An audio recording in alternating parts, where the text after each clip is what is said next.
chemin vers cette chose dont nous avons faim et soif.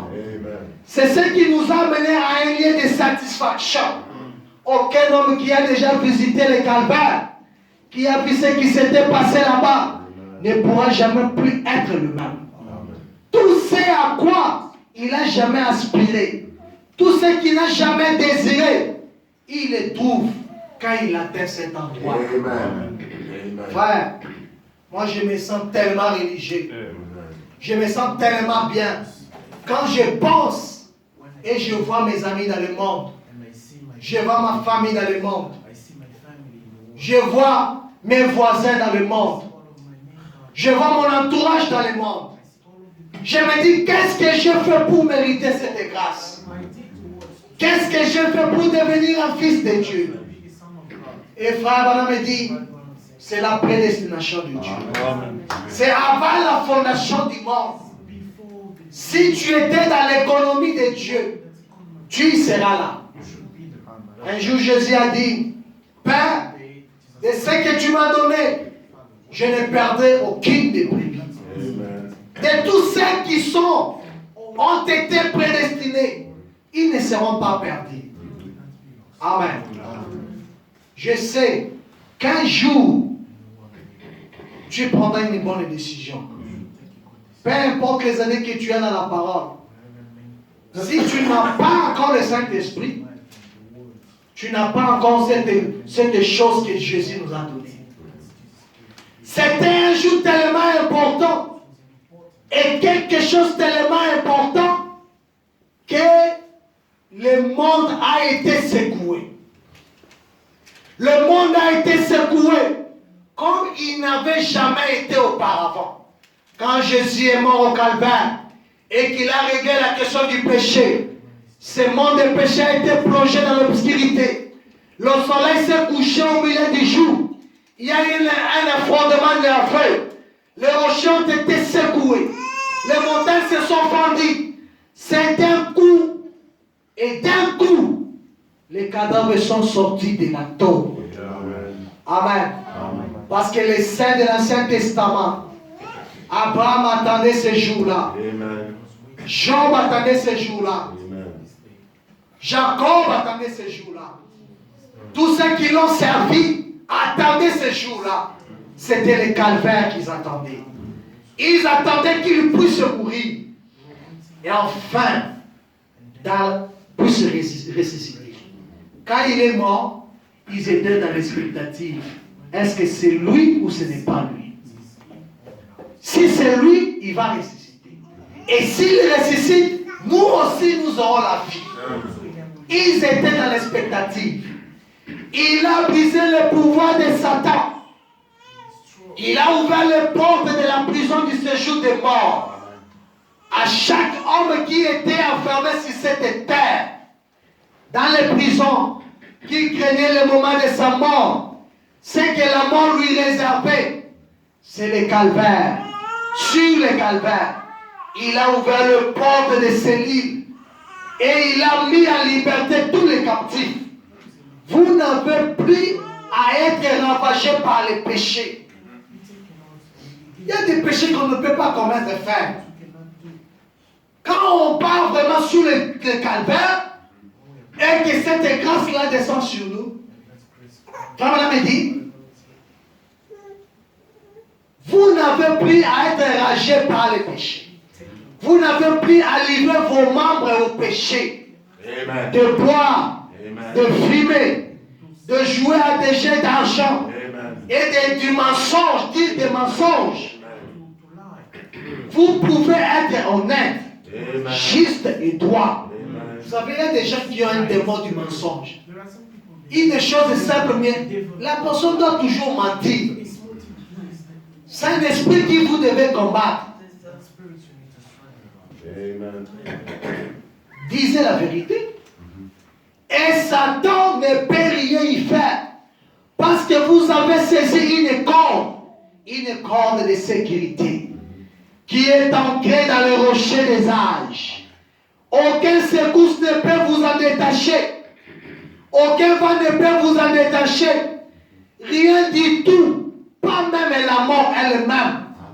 ne peut nous séparer de l'amour de Dieu qui est en Christ Jésus. Amen. Voilà ce que le calvaire signifiait. Amen. Amen. Oh Jésus, s'il était mort, c'était pour mes péchés. C'était pour me donner la guérison. C'était pour me donner la vie éternelle. Quand on dit la vie éternelle, c'est un don gratuit de Dieu. Le Saint-Esprit, c'est un don gratuit de Dieu. Chaque chrétien doit désirer cela. Tu dois désirer le Saint-Esprit. Tu dois désirer l'Esprit de Dieu en toi. Parce que quand cela entre en toi, ça arrache les chaînes des familles. Au nom de leur famille ne se marie pas. Quand tu es en Christ, ces chaînes-là se brisent. Au nom de leur famille ne prospère pas. Quand tu es en Christ, la prospérité entre dans ta vie. Amen. Frère, le mariage c'est bien. Le voyage c'est bien. Avoir l'argent c'est bien. Mais si tu n'as pas le Saint-Esprit, cela va t'amener dans un chemin de perdition. Parce que l'argent est une puissance. Quand tu n'as pas Christ, ça va te commander. Ah, à cette heure ici, la boîte est ouverte. Parce que tu as l'argent. Il y a des frères dans ce message que Dieu a bénis. Puisqu'ils n'avaient pas le Saint-Esprit, ils ont abandonné la parole. Ils ont commencé à voir le monde. Madame, enlève un peu cette Égypte ici. Tu as beaucoup mis de la Égypte. Mais le message, oublie le message. Parce qu'il croit maintenant qu'il a l'argent et qu'il devient au-dessus de la parole. Personne n'est au-dessus de la parole. Dans la présence de Dieu, il n'y a pas les rois. Il n'y a pas les ministres. Il n'y a pas les députés. Il n'y a pas les pasteurs. Il n'y a personne. Tous nous sommes les enfants de Dieu. Amen. Si tu as le Saint-Esprit te donne l'argent. Il te donnera l'essentiel, tout ce que tu as besoin. Tu ne manqueras de rien. David a dit, j'étais jeune, je vieillis. Je n'ai jamais vu un juste abandonné, ni sa postérité manger son pain. Pourquoi? Parce que tu es en Christ. Quand tu es en Christ, même si on dit cet oncle-là, que les gens ont peur, quand tu es en Christ, on n'a plus le pouvoir sur toi. Quand tu es en Christ, la tente n'a plus la force sur toi. Même si votre famille est remplie de la sorcellerie, quand tu reçois Christ, tu es détaché de cette famille-là. Tu deviens la famille Jésus. Voici ton frère. Voici ta soeur. Il est là à ton côté. C'est ton frère en Christ. C'est ta soeur. C'est ce peuple que Dieu t'a donné. C'est cette famille que Dieu t'a donné. Oui, mes frères. Il y a quelque temps, vivant, mourant, enseveli, ressuscitant, revenant. Verset. Il y a quelque temps, je parlais de cela à quelqu'un. C'était un scientifique qui disait, il n'y a qu'une façon que ceci puisse se produire. Ce n'est pas à cause de l'anse romain qu'il est mort. Là, quand il était au calvaire. Oh non, quand je l'avais mis la lance, c'est ce qui l'a tué. Non. Écoutez ce qu'ils ont dit. Et non plus à cause de la perte des sangs. Parce qu'il avait encore du sang dans son corps. Il est mort, non pas à cause de la lance romaine, ou des clous enfoncés dans ses mains, ou de la couronne d'épines qu'il avait placée sur sa tête, mais parce qu'il est mort de chagrin. Amen. Parce qu'il est venu chez les siens, et les siens ne l'ont pas réussi. Il est mort pour avoir les cœurs brisés. Il savait que ces mêmes créatures temporelles pour lesquelles il allait mourir dans le but de les racheter, lui avait craché au visage. Il était rejeté des hommes. Frère me dit, j'accuse cette génération de crucifier Jésus-Christ pour la seconde fois. Nous crucifions Jésus tous les jours de notre vie. Quand nous réunions la parole de Dieu, quand nous avons honte de lui, quand nous faisons des choses qui n'est pas la parole de Dieu, nous sommes en train de crucifier Jésus-Christ pour la seconde fois. Mais alors qu'il était écrit qu'il n'allait pas revenir pour mourir la seconde fois. Il était mort une fois seulement. Il nous a donné la victoire sur la mort, sur la tombe, sur le séjour des morts, sur le péché, sur toutes les choses, sur toutes les puissances du monde. Il nous a donné la victoire. Il s'est écrié, tout est accompli. Tout était accompli. Le problème, c'est nous, mes frères. Il n'est pas mort de l'anse romaine. Il est mort du chagrin. Et ce matin, quand il te regarde, il dit, oh, mon fils ne comprend pas. Je suis mort pour lui.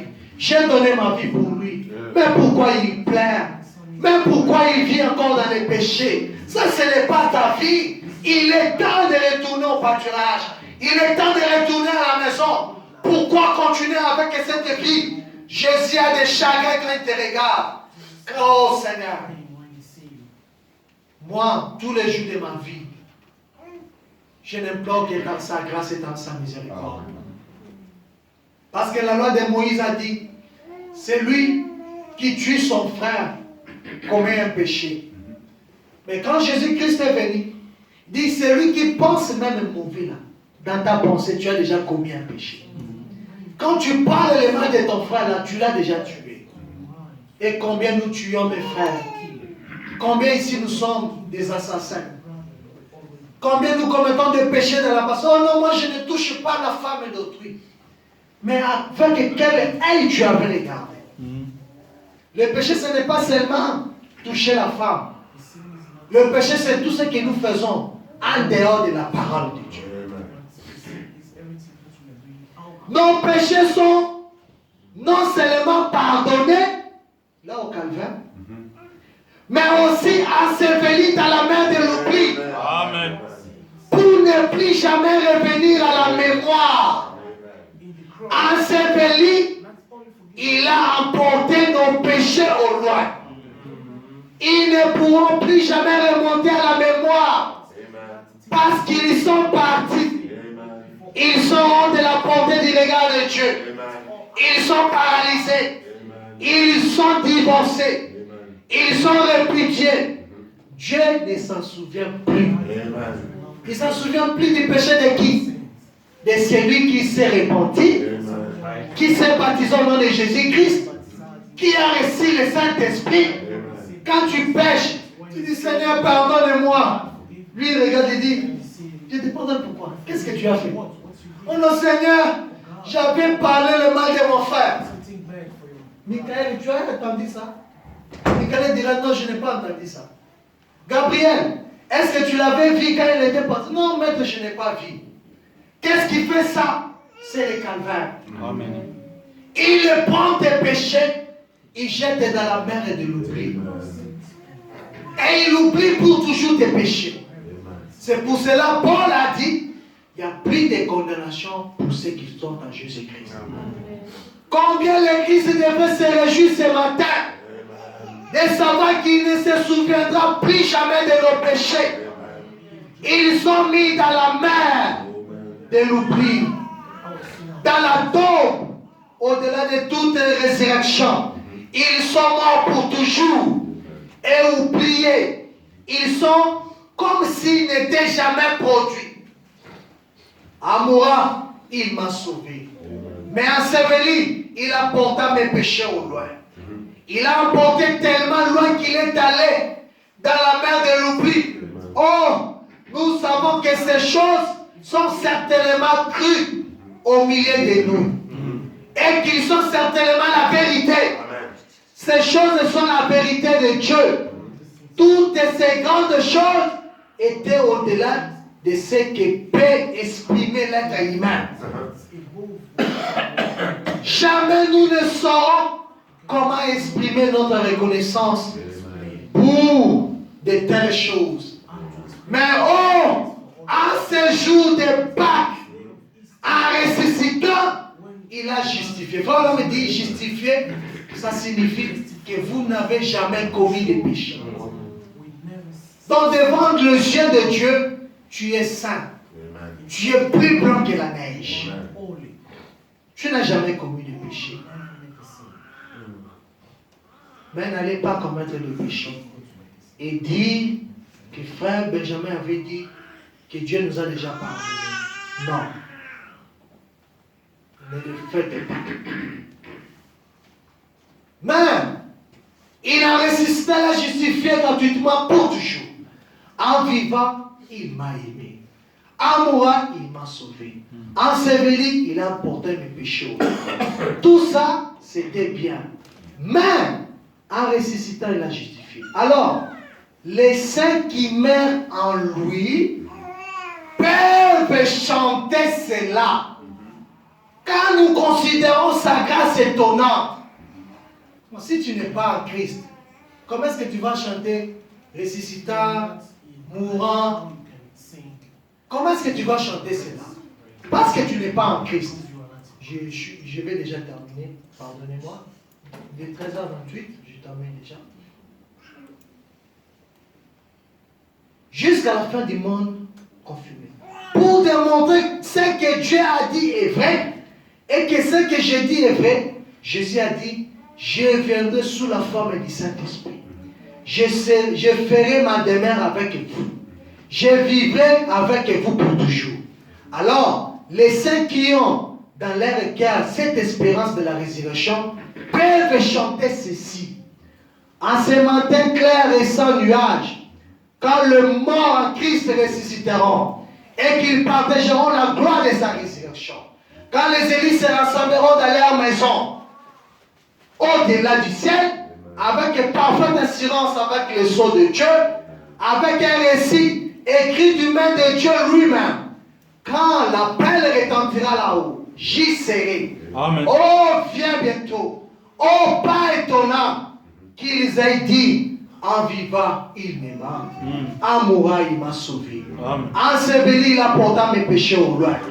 Oh, ressuscitant, il justifia gratuitement pour toujours. Amen. Les péchés sont pardonnés, mes frères.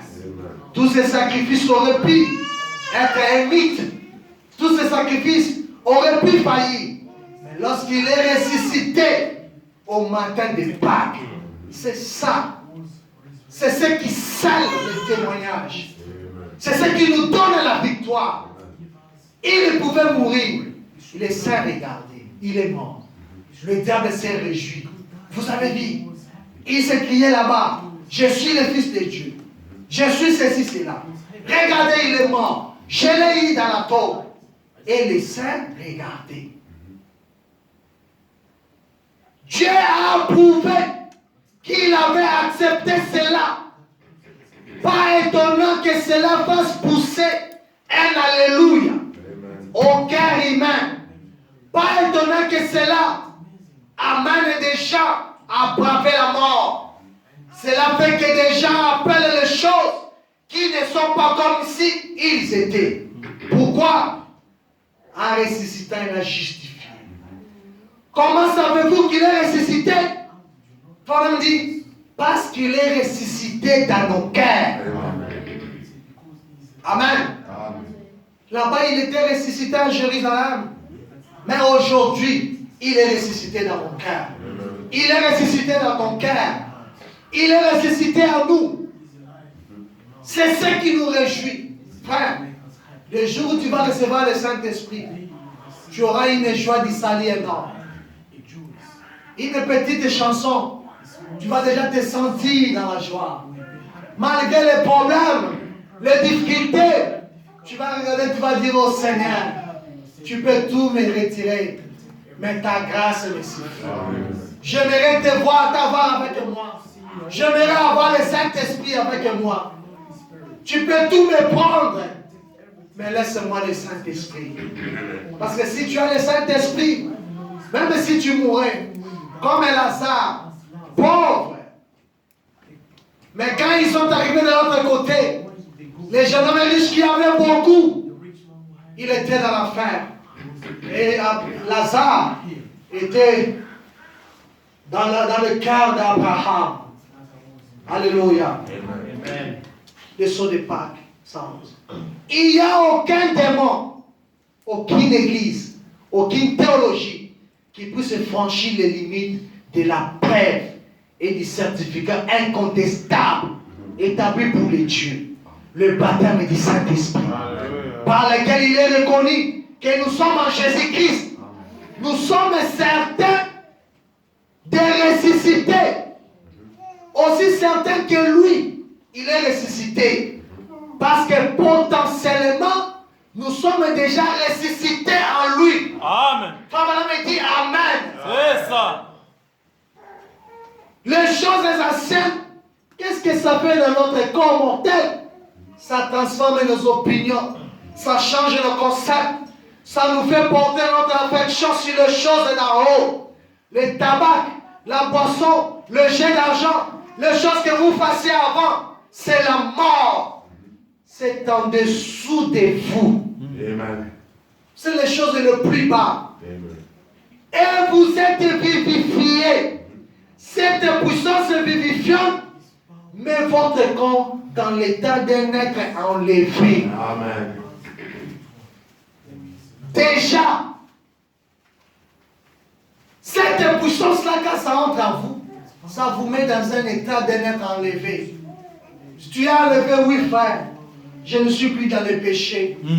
Je ne vis plus comme un cochon. Je ne vis plus comme n'importe comment. Je pense que je suis dans la gloire. Je suis dans les lieux célestes, j'allais dire. Remarquez les gens de Pentecôte là-haut, quand ils ont été vivifiés par le Saint-Esprit. Écoutez-moi bien. Ces groupes de la Pentecôte, là-haut, au jour de la Pentecôte, quand ils ont reçu le